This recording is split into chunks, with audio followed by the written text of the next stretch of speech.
Hello, Virgo. Welcome to your August Tarot Horoscope. I'm Jenny, and we're just going to be pulling a single tarot card for the month of August. Some of you are going to have some birthdays because the first 2/3 of August is Leo season, and then at the end of the month it's going to be Virgo season. So, happy birthday to some of you. I'm just going to keep shuffling, seeing what comes out. I do have a little bit of a cold, so my throat's kind of sore, so we might keep this short and sweet so I don't blow up my throat. Or am I get excited and keep talking forever? You know? You never know. All right. Here's one. Here we go, Virgo. We have the Lovers in reverse. This is the way it looks the right way up. So here we have a sort of almost Adam and Eve style naked woman, nude man, sort of covered up by some butterflies there. And up here we have like a cherub coming in from the sky, a little flower there. And we have this kind of red heart, kind of snaky figure here. Lots of reds. Upside down like that. That's the way it came out. And the Lovers are a major arcana card. So we're just going to see what we have to say here. Okay, the Lovers. Paradise and the Shadow. Many of us remember the expulsion from paradise as recorded in the Bible and in many other traditions. Less well known, and yet also a part of our Occidental tradition, is the story of man's return to paradise, of the eternal life beginning on the Day of Judgment. Well, your Day of Judgment is today. We long for love, but we may also be afraid to love and or to be loved. Whether or not love makes us happy depends greatly on what hopes and expectations we hold about love. As long as you are looking for your better half, you risk being only half a person. Or we may be looking for someone who is most like ourselves. Ask yourself if this is what you are seeking. For if you are looking for the one who resembles you in every respect, who knows and understands you intimately, that person can only be yourself. The more pronounced the distinctions, the more precious the points of harmony. Once you have learned to love the differences, the doors to a new paradise will open. However, many shadows and dark clouds will create obstacles on your path. Only love based on the individuality and originality of each partner will lead to this new paradise and be fulfilled, as in the image of the angel, in flights of inspiration and peak experiences going beyond the reach of each individual. Practical advice. The little angel in the picture represents the child of the two lovers. This hints at a real child, or could be understood in a figurative sense. Every kind of relationship, even the one with yourself or with a business partner, needs a metaphoric child, a productive result or outcome that bears witness to your partnership, lives and grows. Okay, the Lovers. So, here we go, Virgo. And honestly, whenever we talk about love, it starts at home. We're talking first and foremost about the love that we have with ourselves. It forms very much the basis of all of the relationships that we have with others. And so this card honing in really on what are you really looking for in love, consciously or unconsciously? Are you looking to complete yourself, as in that, like, find your other half and then you'll finally be whole, and until then you're kind of just like a walking piece? Or is this a sense of finding another complementary, like a note in music? A single note in and of itself is perfect and fine, and then if you get another note, you can build harmony together that has a whole different quality to it.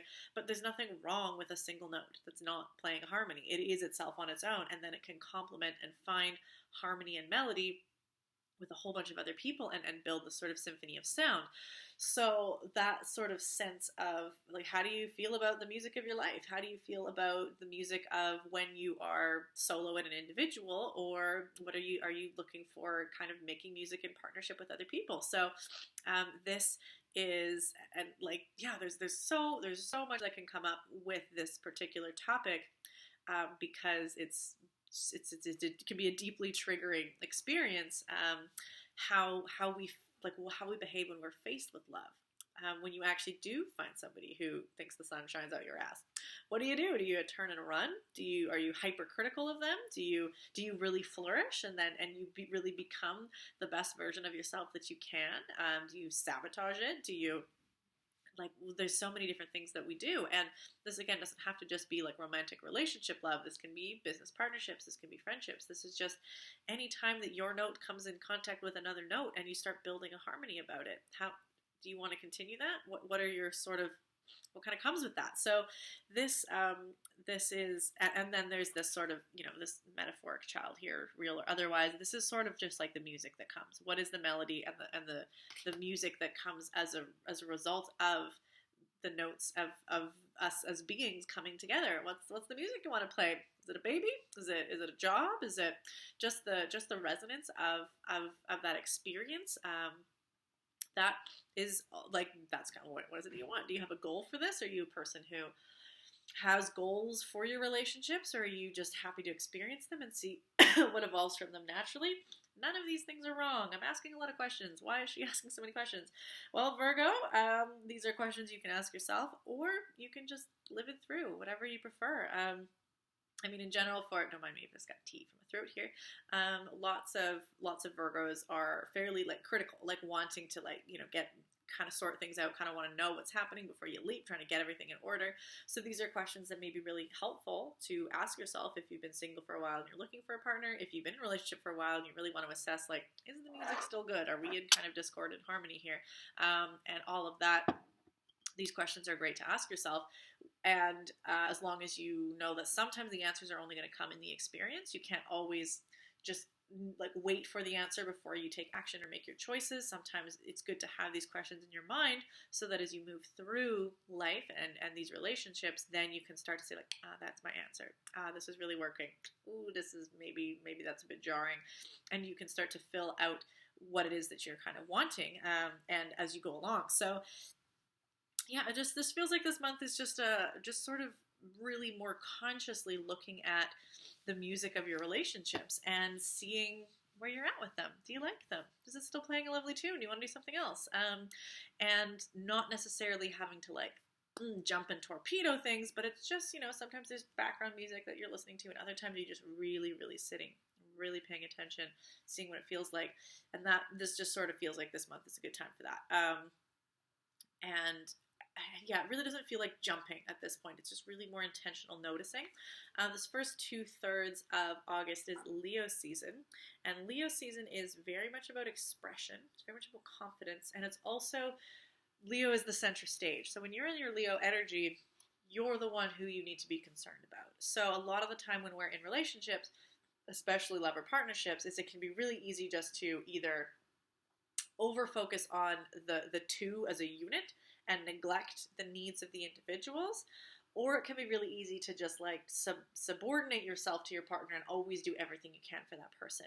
And Leo season is a really great time to be like, you are still an individual. You are the only person in life who you have sole agency with. No matter how close you are with your partner, it's your life you need to be really focusing on. So at this time, it's a great time to really look at, are these relationships, I don't like the word serving you, like, that doesn't feel like an equal dynamic, but is the music still what you really want to listen to? Is this really where your heart is still feeling? It doesn't have to feel like happy all the time, but still feeling like valued and feeling like this is where you want to persevere in all of your relationships, and really centering your needs and taking time. You're not always going to be in the center stage, but right now is a really great time.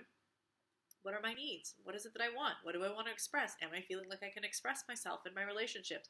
Focusing on that for the duration of Leo season is really excellent. And then when we roll into Virgo season, maybe this is a good time to think about the other. Virgo is, archetypically really, really good at being in service and looking at the needs of the other, which is why it's really important not to subvert yourself in Leo season, but to still really take that time to think of yourself, because it's often more natural for you to think about others and the needs of others. So when we roll into Virgo season at the end of the month, then yeah, certainly take a look at how are your partners doing? How are your lovers and your friendships? Are they still being served by this relationship? Maybe these are hard questions that you want to ask them, and you don't want to project onto them. You don't want to assume they're happy just because you are. You don't want to assume they're unhappy just because you're fearful. Whatever it is, really let them have their Leo first stage moment where they get to be in control and have agency, and you listen and you see how you make support. And that combination of you being in the center and looking at your needs, and you taking a step back and looking at somebody else's needs, that is paving the way to the harmony of a relationship, which, looking forward, Libra season, coming after Virgo, so next month, is going to be more about the balance of harmony of both, and an equal peer relationship. But we can only get that way through going through this cycle of the Leo self, the Virgo looking at the other, and then that joining in equality in Libra season. So this sort of lover card, as it is major arcana, it's not necessarily going to just resolve itself by the end of the month, but really, like, certainly this is going to still be relevant in Libra season if what you're doing right now is looking at your relationships. So yeah, I think that that's fairly tidy and a really nice time for this season. It's really just like this is a great time to be taking stock of these things and really like yeah, sort of feeling into that confidence and then setting yourself up for just yeah, just having really healthy, lovely relationships. That's what I would hope is coming for you, Virgo, when you put in the work and make sure that you're checking on your needs and others as well. So, if you need any assistance specifically with this Leo season, which you might not always be your strong suit to think of yourself, do check out my Leo season forecast. It's a pay what you can workshop on my YouTube channel. Super accessible. Appreciate every donation, but it's going to help give you a little bit more info on some of the transits that are happening. Just give you a little oomph for the Leo kind of vibe. Also, collective tarot reading. Super lovely. Check it out. And then I will see you next month. So happy birthday to some of you, Virgo. And yeah, best of luck.